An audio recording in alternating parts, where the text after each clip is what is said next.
बोचा में लोक जनशक्ति पार्टी रामविलास हम लोग चुनाव नहीं लड़ रहे हैं और वहां पर मुझे नहीं लगता कि आज की तारीख में आम मतदाता को ये बात बताने की जरूरत है कि उनके बेहतरी के लिए, उनकी भलाई के लिए क्या अच्छा है।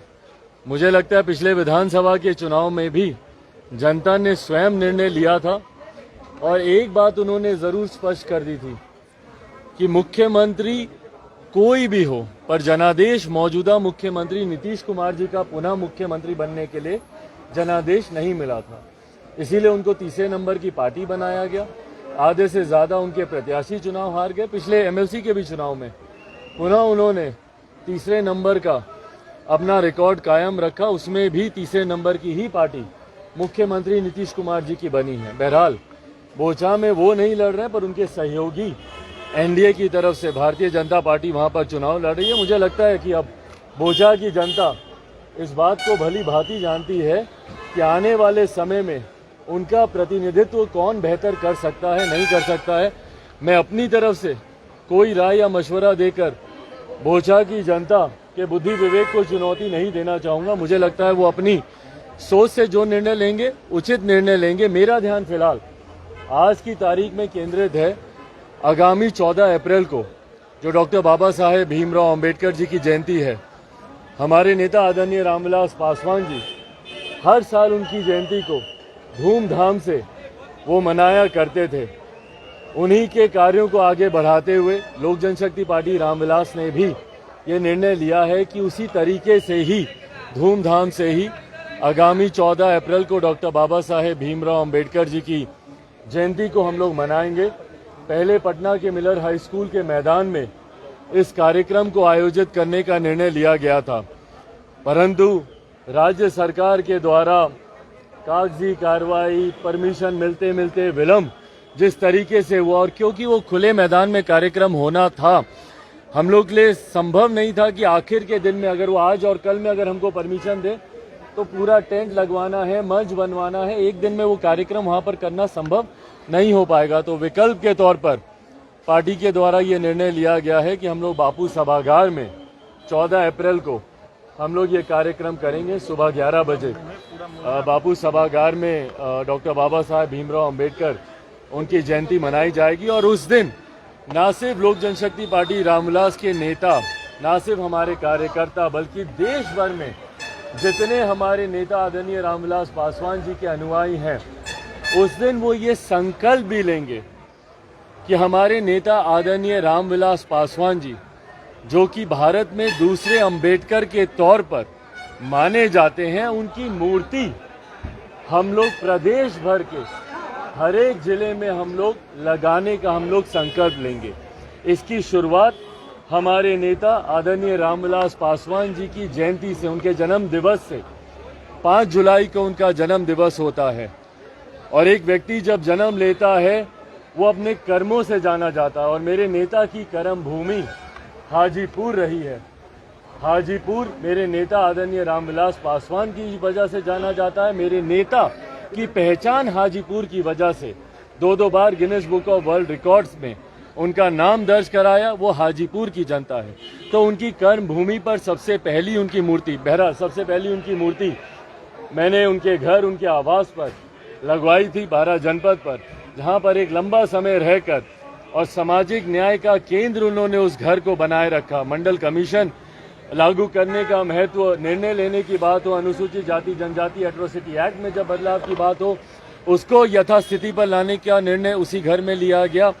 उन्होंने 81 करोड़ देशवासियों को मुफ्त में खाना मिले, लॉकडाउन के समय जो विपरीत परिस्थिति थी, वो तमाम महत्वपूर्ण निर्णय उसी घर से लिए गए। तो सबसे पहली मूर्ति तो मैंने उनकी 12 जनपद पे ही लगाई थी। बहरहाल परिस्थिति वर्ष वो मूर्ति वहां से हटा दी गई। तो अब ये फैसला लोक जनशक्ति पार्टी रामविलास के तमाम नेता कार्यकर्ताओं ने लिया है कि आगामी 5 जुलाई को सबसे पहले उनकी मूर्ति उनकी कर्म भूमि हाजीपुर में लगाई जाएगी, और उसके बाद उनकी पुण्यतिथि के दिन, जिस दिन उनका दुखद निधन हुआ था, उस दिन उनकी जन्मस्थली शहर बन्नी में उनके गांव पर हम लोग उनकी इस मूर्ति की हम लोग स्थापना करेंगे। और साथ ही में ये संकल्प लोक जनशक्ति पार्टी रामविलास के तमाम कार्यकर्ता नेता जो उस दिन बापू सभागार में मौजूद होंगे, ये तमाम वो नेता, तमाम उनके अनुयायी ये संकल्प लेंगे कि आगामी आने वाले समय में बिहार के हर एक जिले में और संभवतः देश के हर एक प्रदेश में उनकी ये भव्य मूर्ति लगाने का कार्यक्रम हम लोग शुरू करेंगे, ताकि हर एक जगह उनकी मूर्ति लगे, उनके विचार, उनके सिद्धांत आने वाली पीढ़ी तक भी घर घर तक पहुंचे, व्यक्ति व्यक्ति तक पहुंचे। इस उद्देश्य के साथ उनकी ये मूर्ति लगाई जाएगी। मैंने बहुत बार प्रयास किया कि राज्य सरकार कम से कम जिले में उनकी मूर्ति लगाने का कार्य करे, जगह हम लोगों को दे, पर ये जगह अभी तक भी नहीं मिली है। मैं पुनः आग्रह करूंगा मुख्यमंत्री नीतीश कुमार जी से, मुझे अगर वो मिलने का समय दें तो ज़रूर मैं उनसे मुलाकात कर मैं उनसे आग्रह करूंगा कि भाई मूर्ति बनवाने का काम हम लोग कर लेंगे, पर कम से कम आप जगह दें। बहरहाल अगर वो जगह नहीं देते हैं, क्योंकि 1.5 साल बीत गया है, अभी तक ना उन्होंने कोई जगह देने का, ना उनको सिंबॉलिक जो सम्मान देने का काम होता है। भैया आप सड़क उनके नाम पर करते हैं, या आप कोई स्मारक उनके नाम पर बनाते हैं, या कोई मूर्ति। मुख्यमंत्री नीतीश कुमार जी ने पिछले 1.5 साल में लाख हम लोग के प्रयासों के बावजूद उन्होंने ऐसा कोई कार्य नहीं किया है। मैं पुनः एक आखिरी प्रयास जरूर करूंगा कि 5 जुलाई से पहले कम से कम हाजीपुर में वो मुझे कोई जगह दे दें, पर अगर वो नहीं देते हैं तो हम लोग अपनी व्यवस्था कर इन मूर्तियों की हम लोग स्थापना बिहार के हर एक प्रदेश में करेंगे। साथ ही में इसी क्रम में मेरी कल मुलाकात आदरणीय रेल मंत्री जी से भी हुई है।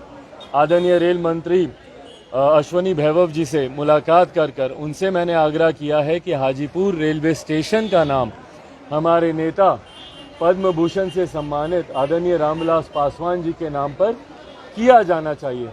और वो मेरे पिता हैं, इसीलिए मैं ये सारी मांगे नहीं कर रहा हूँ। एक 50 साल का योगदान रहा है देश की राजनीति में और बिहार के निर्माण में, उनकी एक अहम भूमिका रही है।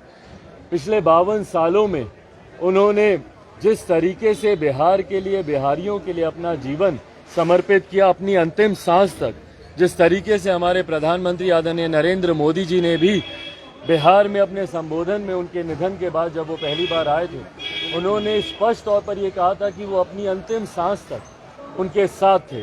तो जिस तरीके से अपनी अंतिम सांस तक बिहार, बिहारियों के लिए, देशवासियों के लिए और ख़ास तौर पर दलित, पिछड़ा वर्ग, अल्पसंख्यक समाज से आने वाले गरीब, शोषित, वंचित समाज के लोगों के लिए जिस तरीके से उन्होंने अपने जीवन को समर्पित किया, मुझे लगता है उनके सम्मान में उनकी मूर्ति लगाना, आने वाले समय में उनके नाम पर रेलवे स्टेशन हो या मार्ग हो, ये एक सिंबॉलिक रिप्रेजेंटेशन होता है उनको वो सम्मान देने का, ताकि आने वाली पीढ़ी उनके बारे में जाने। आज के लोग तो उनको जानते हैं, पर आज से आने वाले 50 साल, 100 साल, 150 साल, 200 साल, 500 साल के बाद लोग उनको जाने कि भैया ये मूर्ति क्यों लगी है, तो लोग पढ़ेंगे उनके बारे में कि भैया ये रामविलास पासवान थे, इन्होंने सामाजिक लड़ाई, सामाजिक न्याय की लड़ाई में अपना ये योगदान दिया। इस तरीके से उस वक्त उन्होंने समाज को एक साथ बांधने का काम किया। जब अनटचेबिलिटी थी उसको हटाने के लिए उन्होंने क्या क्या कार्य किए। उन्होंने जिसको अपना नेता माना, डॉक्टर बाबा साहेब भीमराव अंबेडकर, उनके लिए उन्होंने क्या क्या काम किए। आज हम लोग गर्व से कहते हैं भारत रत्न डॉक्टर बाबा साहेब भीमराव अंबेडकर। ये भारत रत्न दिलवाने का काम हमारे नेता आदरणीय रामविलास पासवान जी ने 89 में किया, जब वो श्रम एवं कल्याण मंत्री थे। आज हम लोग कल्पना भी नहीं कर सकते भैया कि हमारे जो संविधान के रचयिता हैं उनका एक तैल क्षेत्र भी भारत की संसद में नहीं हो, जिस संविधान के आधार पर संसद या देश चलता है।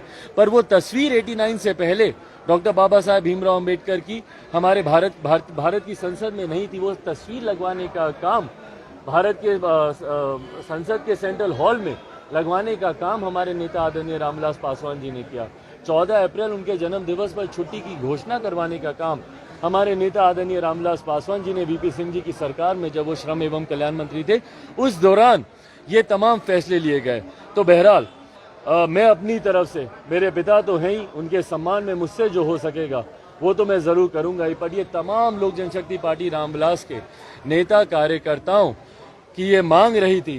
1.5 साल हम लोगों ने इंतज़ार किया कि संभवतः सरकारों के द्वारा और ख़ास तौर पर राज्य सरकार के द्वारा मुख्यमंत्री नीतीश कुमार जी के द्वारा शायद कोई ऐसा फैसला लिया जाए, पर ऐसा फैसला नहीं लेने की वजह से पार्टी ने अब फैसला लिया है और इसको संकल्प के तौर पर हम लोग 14 अप्रैल को पटना के बापू सभागार में संकल्प के तौर पर हम लोग उठाएंगे और 5 जुलाई को उनकी कर्मभूमि हाजीपुर में उनकी मूर्ति लगेगी और 8 अक्टूबर को उनकी जन्मस्थली शहर बन्नी में हम लोग ये मूर्ति लगवाने का हम लोग काम करेंगे और आगामी उम्मीद करेंगे हम लोग कि अगली 14 अप्रैल से पहले बिहार के कम से कम हर एक जिले में इस तरीके से उनकी मूर्ति लगे। और मैं उम्मीद करता हूं कि केंद्र सरकार से जिस तरीके से मैंने मांग की है, उम्मीद करता हूं कि आने वाले दिनों में केंद्र सरकार ये फैसला ले और हाजीपुर रेलवे स्टेशन का नाम मेरे नेता आदरणीय रामविलास पासवान जी के नाम पर किया जाए। ये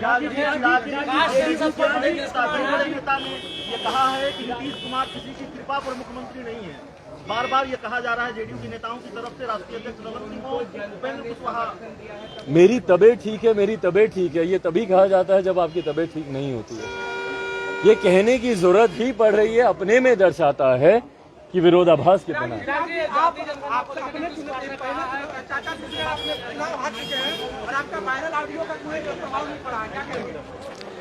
भाई, जिस तरीके से जनता ने अपना जनादेश दिया और उसमें मैंने इस बात को मैंने कहा है कि मैं जनता के जनादेश का मैं सम्मान करता हूं और जिस तरीके से खास तौर पर जितने गरीब वर्ग के लोग हैं, अनुसूचित जाति जनजाति वर्ग के लोग हैं, वो जिस तरीके से इस चुनाव में उनका रुख बदला है, परिणाम स्वरूप मौजूदा एनडीए गठबंधन को जिस तरीके से नुकसान उठाना पड़ा, ये अपने में दर्शाता है कि भैया कहीं ना कहीं गरीब, वंचित, अनुसूचित जाति वर्ग के लोगों का विश्वास मौजूदा एनडीए गठबंधन से बढ़ता जा रहा है। रिपब्लिकन न्यूज से जुड़ने के लिए सब्सक्राइब बटन दबाकर चैनल को सब्सक्राइब करें।